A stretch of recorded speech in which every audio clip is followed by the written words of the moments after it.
Thanks for tuning in to the PLR podcast.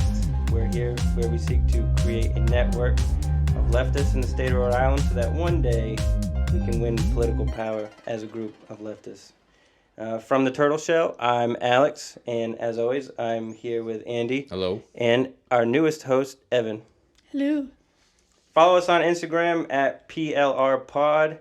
Subscribe to our podcast wherever it is that you listen to podcasts. Today's episode, I think, is going to be really fun for everyone. Our first guest, we have Caroline, who runs Compassion Kitchen, PVD. She's going to talk to us about harm reduction and mutual aid. And so I hope that you enjoy listening to Caroline. But first, we want to do a general discussion about budgets. Budgets. Everyone's favorite.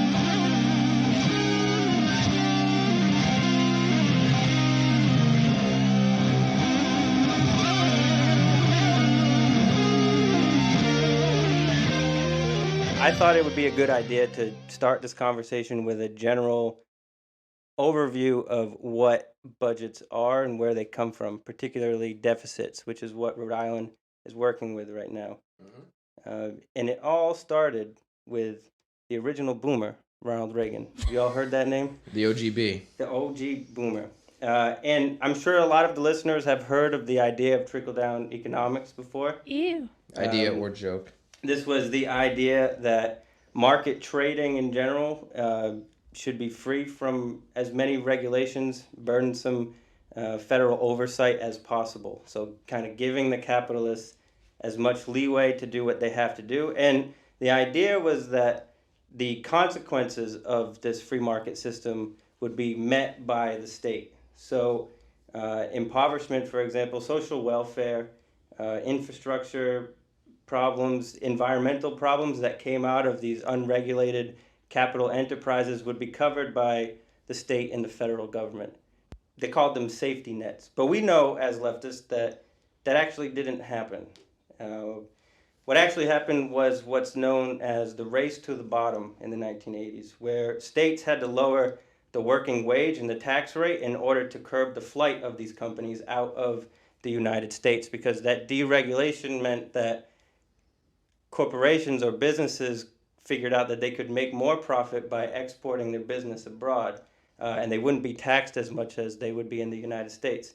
So what happened is states like Rhode Island or Massachusetts or wherever you are, in order to keep those businesses within the state, they would keep the minimum wage low, and they would increase the tax rate on workers while lowering the tax rate on corporations. And so the trickle-down effect that was supposed to happen never came about, which leads us to the notion of austerity budgets, which I'm sure a lot of people have heard about these days. This is the neoliberal spending plan, or anti-plan, I guess, the idea that we shouldn't be spending too much, which if you think about it, if you think about that history that I just laid out, austerity budgets don't make any sense, right? Because the state and the federal government were supposed to provide those safety nets of social spending, of infrastructure spending, but it never turned out that way. So in general, we know that since the 1980s, the power of capital over workers has just monumentally increased. And these businesses didn't want excessive regulations brought on by society's increasing demands on these businesses. And so instead of protecting the social sphere, the state chose to protect the businesses, to try to get them to stay within the states that they came from. That leads us to Rhode Island. Rhode Island is suffering from the same budget deficits that this whole process came out of. Before the 1980s, before trickle-down economics, states didn't have deficits. It was a new thing that was recently created, kind of recent, depends on how old you are, I guess, in the 1980s. And COVID-19 has increased those problems exponentially. Of course, yeah. There's, as we'll talk about in these budget conversations, there's increases in places where it makes sense and definitely where it doesn't make sense. I think Sam, I forget his last name, from Uprise RI, had a great article about this in the opinion section of the Providence Journal. detailing how the austerity budget was kind of like shot down and how there hasn't been a tax hike on the rich or the upper earners. You mean how like we're responding to austerity budgets? Right. It's like a broader recognition that austerity means nothing, right? Basically. In July, the state of Rhode Island slashed funding for what was called the Distressed Communities Relief Fund, slashed that in half. And to make matters worse, the federal government has provided every state with federal funding for COVID relief, but the stipulation is that relief has to be used for COVID-related expenses. Yep. So that's why that funding, the governor was able to use that for unemployment benefit increases, but when it comes to actual community benefits, there's no leeway, there's no federal funding to expand those or to have them cover the deficit of Rhode Island. The governor's alternative seems to be further cuts to social spending rather than cuts to her own office or the legislature or... No, she actually wanted to raise the amount of money for her own office, as we'll get to in the budget later on. And the contradiction of this whole thing has been pointed out by members of Reclaim RI. David Morales, Leona Felix, and Megan Kilman are three representatives that have called out. They're House of Representative members who have called out the governor on her unwillingness to use the COVID budget for social benefit. So I thought we would spend this episode going over some of these strange budget plans that the state of Rhode Island has, beginning with that dumb-ass camera that they put over Crook Bridge. I wonder how much money it costs them to protect that decrepit old bridge where kids did nothing but jump off and smoke. I mean, that sounds like a threat to society right there. I think there should be a camera there. We shouldn't be, Who's watching that camera, though? I know. It must be so boring.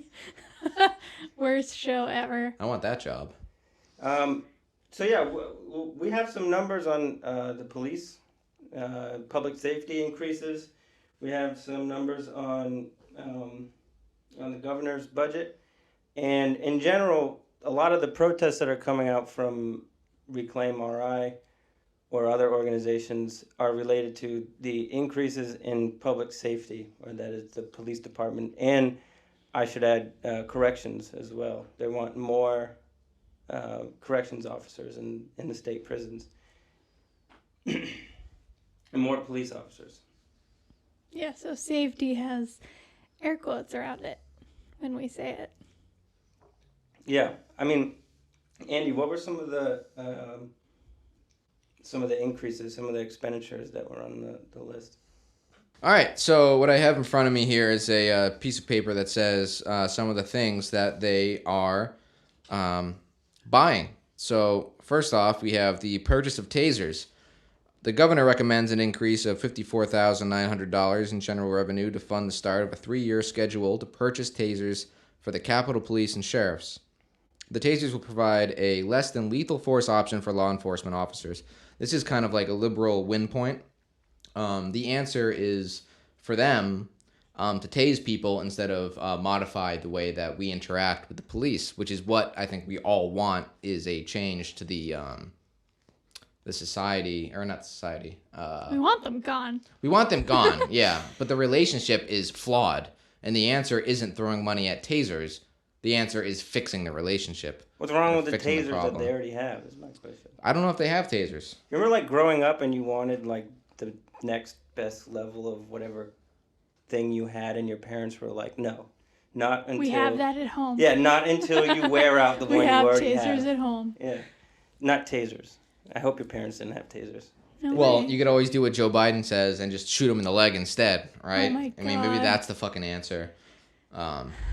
Yeah, that's not the answer, people. Don't No? shoot, don't shoot anyone in the leg. Yeah. But I mean, the same thing applies to the increasing or the budget allocation given to radios, the receivers. Yeah, so the radios, I don't have that in front of me, but it was $5,400 something per radio. Yeah. There's like 575 of them, I think, that they were purchasing, and it's a fuck ton of money. And they have radios now. I don't know why they need all of these new radios at the same time. It's a huge fucking chunk of cash.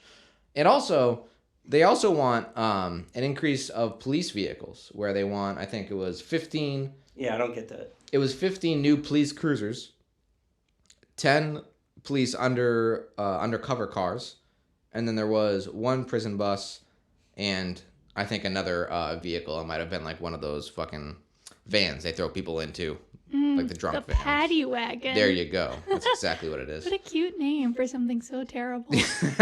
Seriously. It's not needed. I don't think it's fucking needed. I think this is just cops having an excess of cash and just being like, hey, we could use this, we could use that. I think it's just total bullshit. And I see enough cop cars when I'm driving around. I don't think I want to see 25 more of them on the fucking street. Yeah. Are they hiring more people? Is that why they need more stuff? I think they are hiring more officers. And that kind of connects us over to the barracks that they're going to be building. Yeah. Was a barrack. That's a state police barracks, though. But what is that? It's where they're like stationed.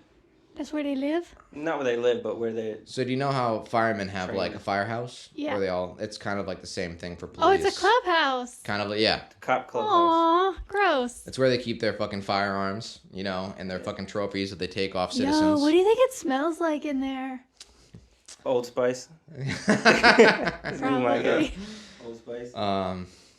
Yeah.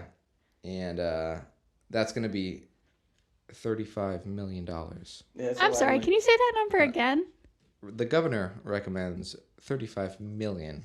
35 million? Yeah, to construct a new barracks in the southern part of the state. 35 To be million. clear, there is a barracks there already, but the governor's plan is to close that barracks and open the new one in the middle of a fucking pandemic. We could use $35 million. Yeah, where else could we use that money? I think that the key context here is that we're in the middle of a pandemic, and so these increases in these investing in new tasers, in new radios, in new cars, it's not abnormal. It happens every year. The police department or public safety in general gets allocated more millions.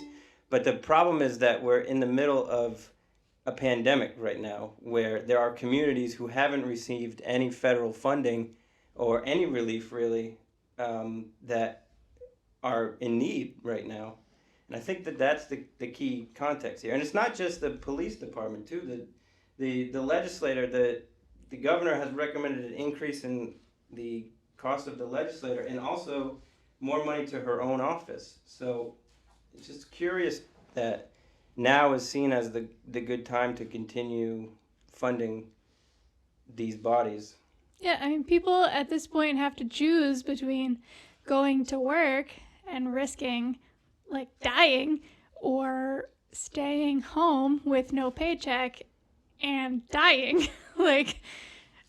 How do they sleep at night? I'm just wondering for a friend. Like, how can you justify asking for more freaking barracks, build a better clubhouse when there are people suffering? What is that? Build a better clubhouse sounds like a nightmarish kids playground in the I mall. don't know. It sounds like kind of a cute TV show that I would watch. Like a Nickelodeon. If it was drag queens, I would so watch it. Well, this is a shadow of Sounds great. much bigger problems that exist in society. We shouldn't have to worry about where we're going to sleep at night, about if we can afford food, about if we have health care. These are things that should have already been met. Yeah. So that shouldn't even be part of the conversation, unfortunately. Now, there was an article that you guys were talking about before we started. Oh, that's a Providence Journal article. That's about how the pandemic and the and the protests have driven up the overtime spending for the police. So that's another reason why they have to allocate more money to it, right? To Yeah. the police department is because protests, essentially. It says the overtime costs could outpace the current budget forecast by more than $1 million because since July 1st, police overtime costs have already reached about $2.5 million and could reach $4.5 or $1.5 million.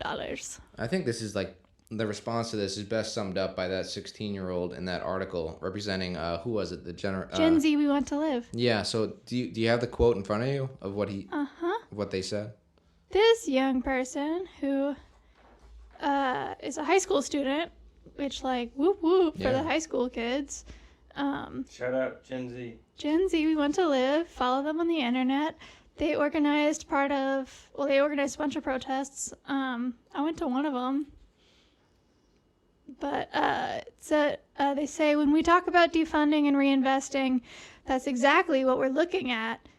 And this person is the executive director of Gen Z We Want to Live. Their name is Jayshell Shank. They say, we're looking at the overstaffing they're utilizing. When you go to a protest, you'll see the number of police officers is excessive. We don't need 50 police officers for one protest. This person said she's always focused on the safety at protests, but the only thing police need to do is provide traffic control. She said they're making money off of us protesting against them. That's exactly right. That's exactly right. Yeah. And another thing, like if the governor's plan they just announced today is to close down for 2 weeks, Yep. do the police get a cut in their pay? If those 2 weeks, there's a decreased amount of people on the street. Ooh. Why do there need to be more, just as many cops as there are out? Yeah, it's like one of those like it's like a circular. It's a strange kind of relationship. You know, the way that the government sees this police response is that it's necessary for these protests, and they need to put money into it to keep protests in line. Whereas things get escalated because of the police presence there, and because people that are protesting feel cornered. Yeah. And what's that term when they block protesters into a certain area? They're kettling. Kettling, right? Yeah, it's like teabagging? No, that's not it. Not teabagging. That's something else. Fucking shit would go down if cops were teabagging people. Holy shit. No, kettling. So, yeah, like it's this fucked up relationship that when looked at through the eyes of the government, it causes them to throw more money at it in the wrong fucking direction. And it needs to be looked at in a different manner for them to completely understand it. It seems like cyclical. It is. One thing feeds the other one. Yeah, if they don't want protesters protesting the police, what do you do?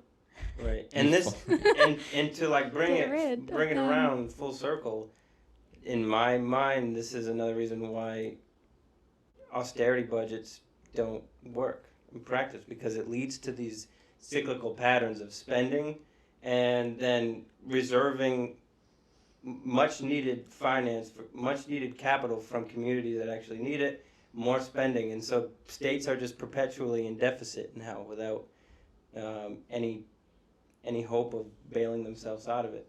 And you know, it is true that those companies that used to exist in Rhode Island are disappearing.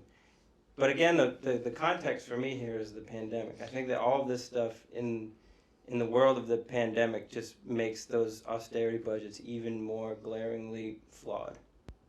Well, businesses are leaving. I work for a manufacturing plant, and they're moving to Costa Rica. They can't afford to keep manufacturing in Massachusetts. Bro, you should go with them. Actually, I do have the opportunity to go and train people in Costa Rica. I might take it. That's going to be like the most bittersweet thing possible, because people are losing their jobs, and that would be me going to vacation to Costa Rica. So that, you know, I don't know how I'd feel about that. Two things about Costa Rica, little factoids that I know. One, Costa Rica doesn't have a military. They have a police force which acts as a militia, if it's called. If it's Oh boy, what could go wrong? You mean kind of like Germany, right? They don't have a military. They have like a reaction force or a defense force. Yeah. Their police is essentially their military. And then also, Costa Rica just announced, I read this week, that by, I think, 2028, or maybe even sooner, they're planning on being 100% fossil fuel free. Ooh. So, hey, man, Costa Rica is looking pretty good. Yeah, too bad coronavirus is happening all around the world and that's true. All that other shit. But yeah, so companies are definitely leaving. They were going to shut the whole plant down. They're only shutting down parts of it, but yeah. This could get into like an entire like Marxist thing about how he said that people would be like capitalists are constantly looking for an increase to the amount of exchange value for the things that they're selling. And the best way to do that is to minimize labor cost. And by automation and by cheap labor, they're able to do that in other parts of the world instead of, where the native population is. Yeah, export the business out to Correct. increase profits. Whether it's abroad or in A different part of the U.S. even. Yeah, in Rhode Island's case, it's, I think, a lot of companies going to other parts of the United States. It has, Rhode Island has that robust seafood industry, but so does Massachusetts and Maine and any other coastal state, really, so it doesn't bail them out of the deficit that they're in. Instead, we get the governor calling for more funding to her own office for 2021 and cuts to social spending, which don't make sense at all. Great job, Gina. Fantastic. I don't want her job or anything, and I can't say that I would do better, but how can anybody focus on anything other than, people are dying? People are dying. Black and brown people especially are dying. The demands are in the name of that high school organization, GenZ. We want to live. These teenagers had to found an organization called We Want to Live. How sad is that? Yeah, that's a good point. The names themselves are becoming more and more cryptic, just sad. That's not cryptic. That's up front. It's straight up. That's what I like about it. Well, what's fucked up is that people can listen to a cry like that and they can turn around and say, fuck those people. That's true. Yeah. Or contribute towards a $2 million bail fund. Oh my God. Oof. To get that kid out. Yeah. Right, but people aren't going to contribute to Jamal Gonzalez's medical bills. Yeah, well, I don't know. It sounds really fucking bleak when I say it, but I feel like they'll look at Jamal and be like, "You're some kind of criminal. You were running from the police," whereas I was just in a coma because I was sick. Yeah. But do you think that Rhode Island healthcare can be prejudiced like that? Hell yeah! Or they just You cover kidding everyone, me? Or they just cover everyone that is No. part of Rhode Island Health? Healthcare is one of the most prejudiced bodies, and especially poor black and brown people are getting the worst healthcare. Mm-hmm. Don't even get me started on trans black and brown people. Let's talk now about municipal budget because it's different than the state of Rhode Island. And there was a meeting recently about the municipal budget. Do you have the details about that, Evan? I don't have a ton of details about it. There was a city council finance committee hearing in June, and some people showed up. I mean, it was in June, so it was still at one part of one height of this pandemic. We tuned into it on Zoom.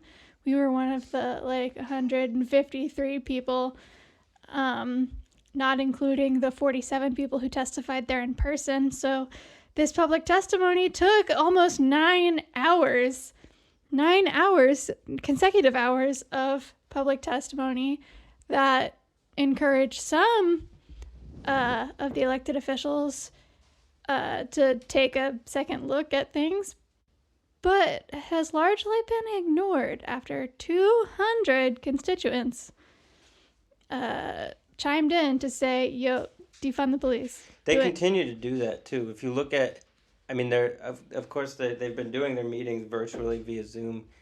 The municipal council has, and I'm pretty sure with every public meeting, there's a lot of people that chime in to talk about how fucked up the funding allocation is in the city. Oh yeah. And you can go on publicly. You can just type into whatever your search bar is, City of Providence funding, and you can see the long list of month by month where funding is given.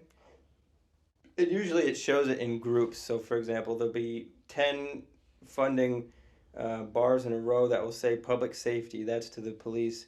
And there's things on there that are really questionable. We don't know. There was one that was painting supplies, $32,000. It was like, I wonder what those painting supplies were. I was saying, like, I could paint the police department for 5,000. Just give it to me. Just buy the paint and let me do it. Yeah, I don't know. That's really vague, though. I think a lot of like we said, we're not budget specialists. We're just good-looking speculators. But like a lot of the stuff on the budget isn't explained very well. It's like, what does that mean? Supplies, painting supplies. There's something that says like house cleaning supplies. I'm like, what is that? Paper towel, like brand name paper towels, or like. Another one of the spendings of public safety on that is for the K9 unit. And there's two sections for the K9 unit. One of them is K9 supplies. It was something like, it was over $20,000 for K9 supplies. And another one was care for the K9 unit, and that was like $32,000. And I'm saying, like, kibbles and bits doesn't cost that much money. And that point number one. Point number two, why do we need K9 units in general? Well, we don't. Yeah. Nobody fucking needs it. So, I mean, it's not a lot of money in the grand scheme of things when you're talking about like millions, but you combine that to $50,000 going to the K9 unit of the Providence Police Department, while, as Evan said, people are dying during a pandemic. It just really makes you think. We'll be back after this brief musical interlude by the Providence-based band Fox Point. If you have music you want us to play, feel free to email it to us at plrpodcast1@gmail.com, and we'll do our best. Thanks.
Our very first guest for the PLR podcast is Caroline of Compassion Kitchen.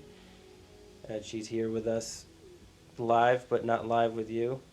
And I just wanted to start off this interview with a really broad question of, tell us what Compassion Kitchen is. Yeah, sure. Compassion Kitchen is a very small, very grassroots. I hesitate to even call it an organization because it's really just, me hanging out in my kitchen and a few of my friends. But it is an outreach organization that provides food and survival supplies and hygiene supplies and harm reduction to the folks of Providence. So, where did you get the idea to do this? I didn't know very much about any of this, and I didn't know about harm reduction until a mutual friend of all of ours had moved out to Oakland and started working with an organization called Punks with Lunch. They are super cool, much bigger than I am, but also, you know, a grassroots org doing food security and harm reduction out in Oakland. And someone who works with them, her name is Bopa. She runs a group called Rogers and Rosewater out in Oakland.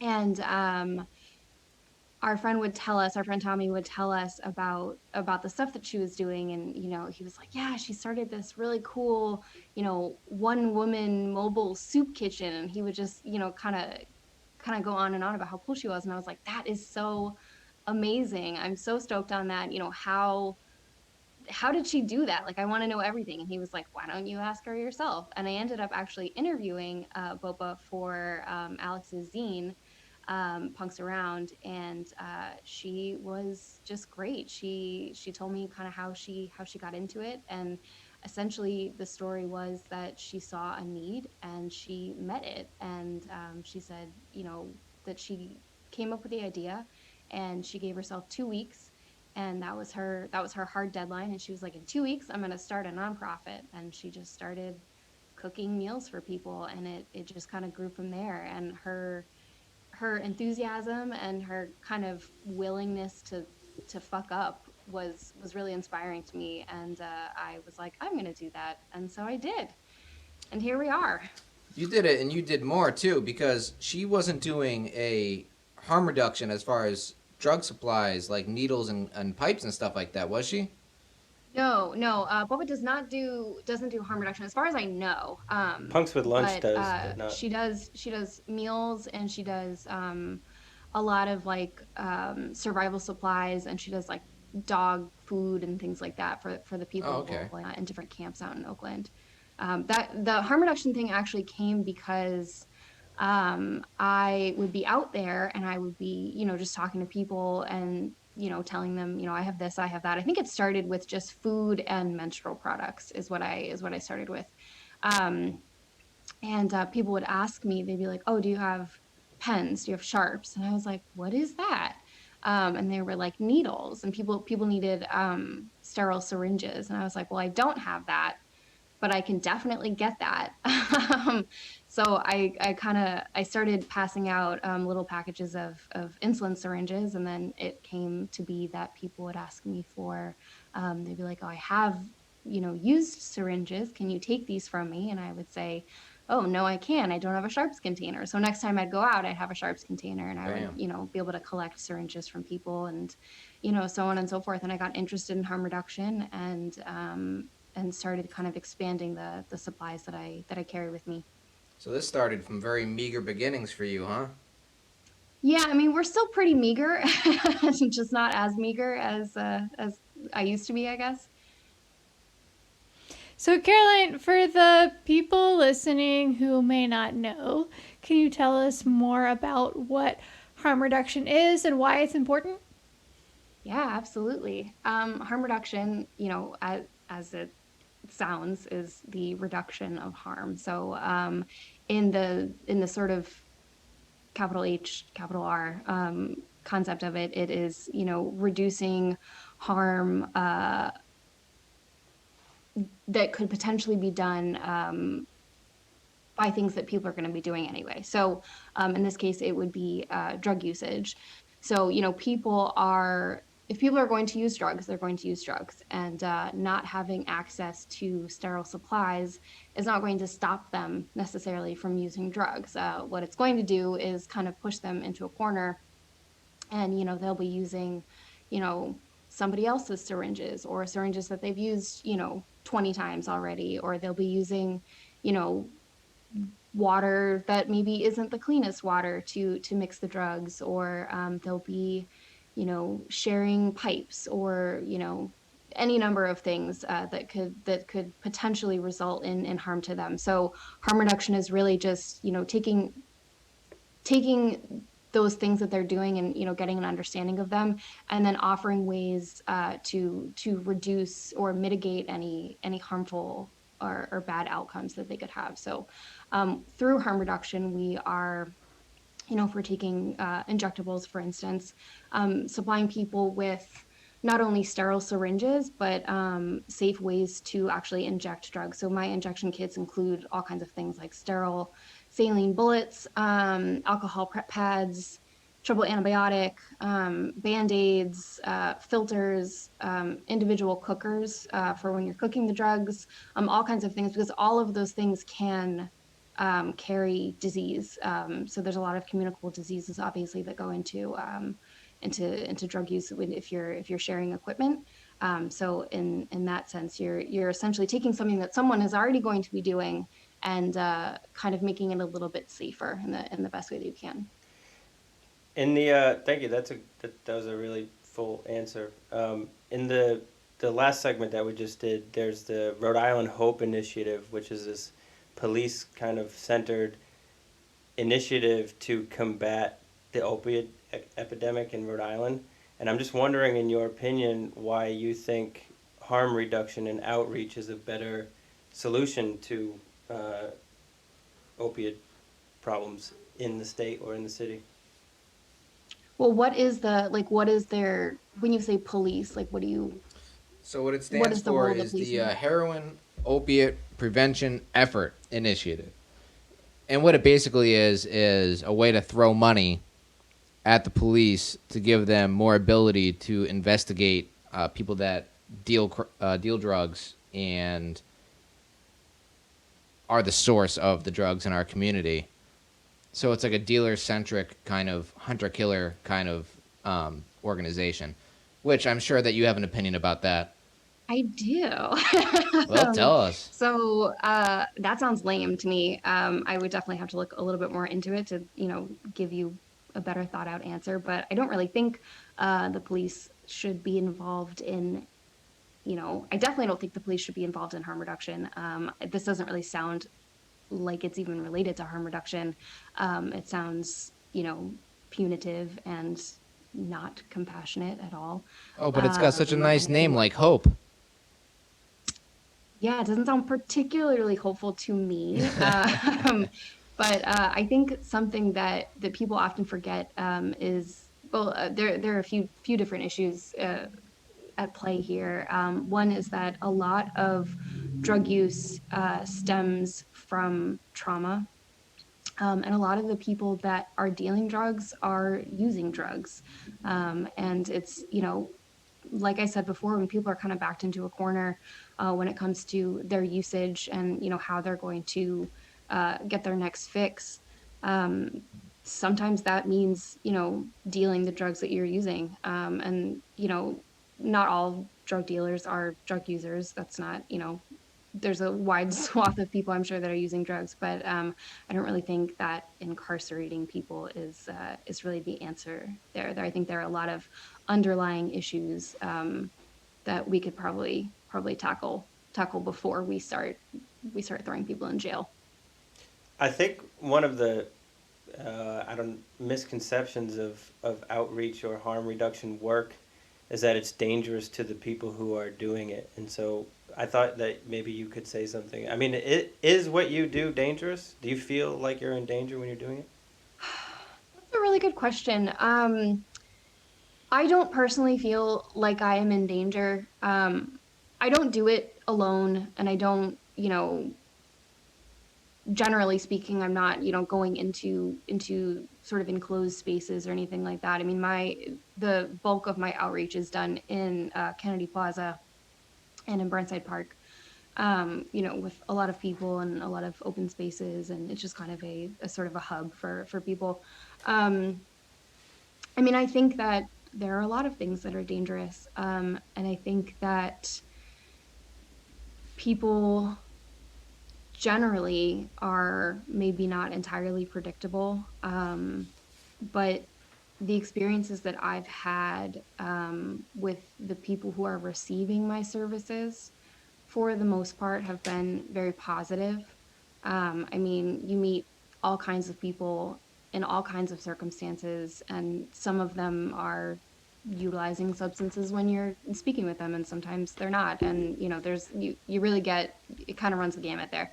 The only time that I've ever felt not even unsafe. That's a stretch to say that I've ever felt unsafe. But the only time I've ever felt like people were angry is that people tend to get a little emotional when it comes to the types of services that I do provide. I think a lot of people think that I am contributing to drug usage, and I had one woman accuse me of contributing to overdose deaths Yeah. for distributing needles. And as we walked away, she like spit at me, which was not Ew. This the was happiest before thing. COVID, right? Or was it?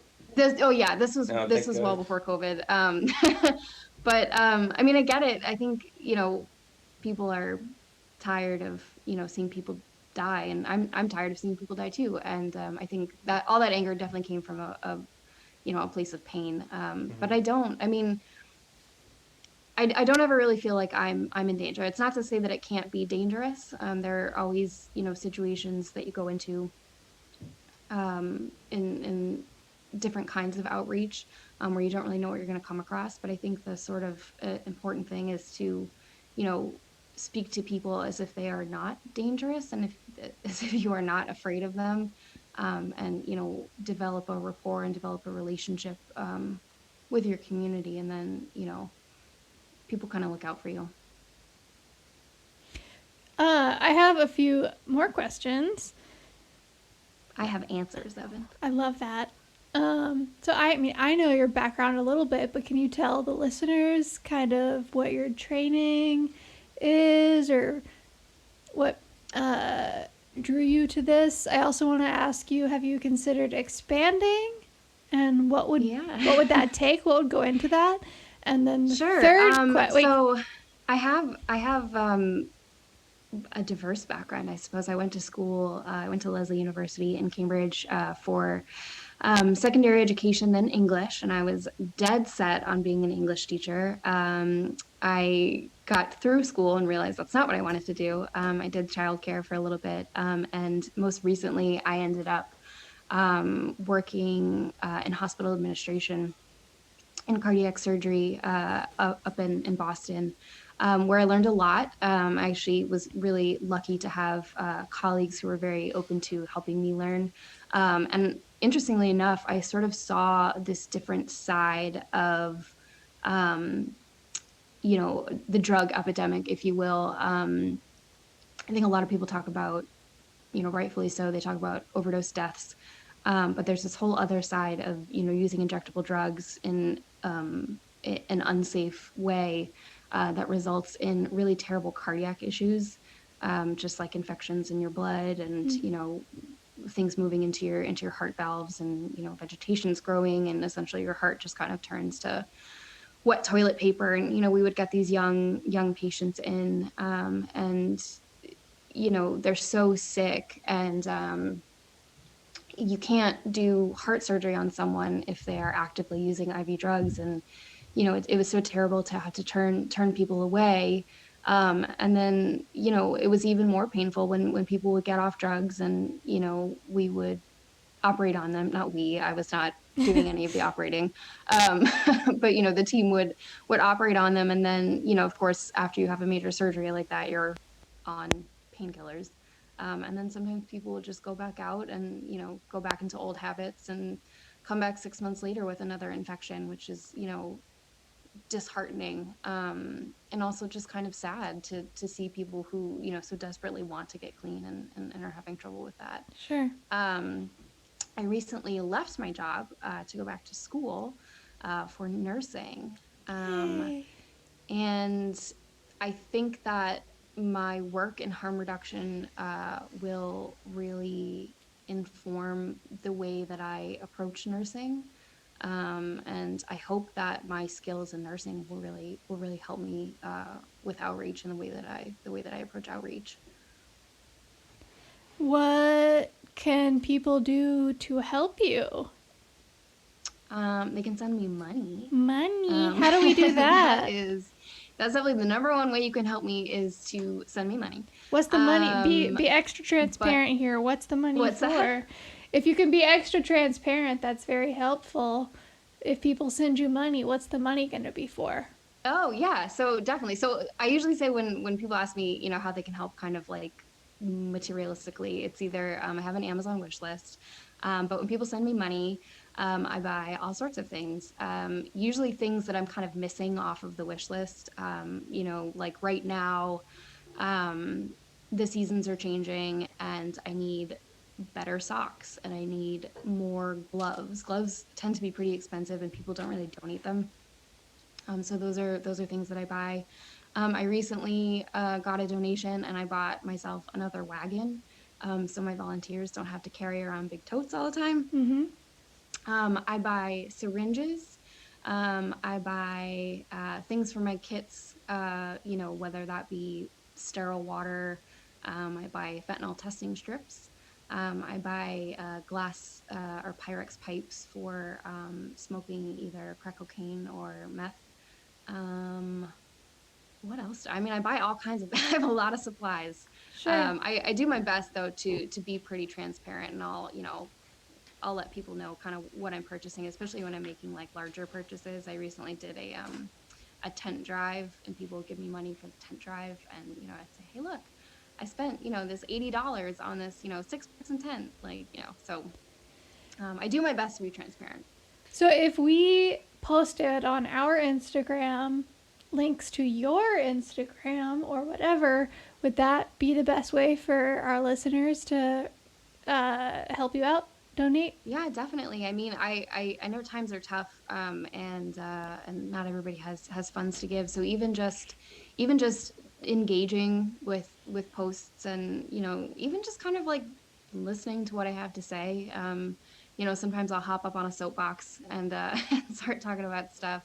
Um, and outside of the sort of physical work that I do, when I'm handing out supplies or handing out food. I'd like to think that people in my life and people in my community who maybe hadn't thought about harm reduction, or maybe didn't really consider people who are unhoused, to be part of their community. I hope that just the work that I do and being vocal about it helps people kind of rethink those things and puts new ideas in their head, and leads people down a more compassionate path. So Yeah, I hope so too. Compassion Kitchen. Well, thank you so much, Caroline, for joining us. you're very welcome. Thank you so much for having me. Do you want to shout out or say your how to contact you or anything before we end Yeah, this? I am Compassion Kitchen _ PVD on Instagram, and all of my contact info is on there. I did just get myself an email address, so I'm definitely coming up in the world. I didn't have one of those for a while, and my Venmo is also linked there, as well as my Amazon wish list. So if you want to help, you could do that. If not, just give her a look, give her a follow. I'm happy to have you. Do the right thing. And we are Evan, Andy, and Alex of the PLR podcast. Thank you guys so much for listening. And that's the show. Thanks, Caroline.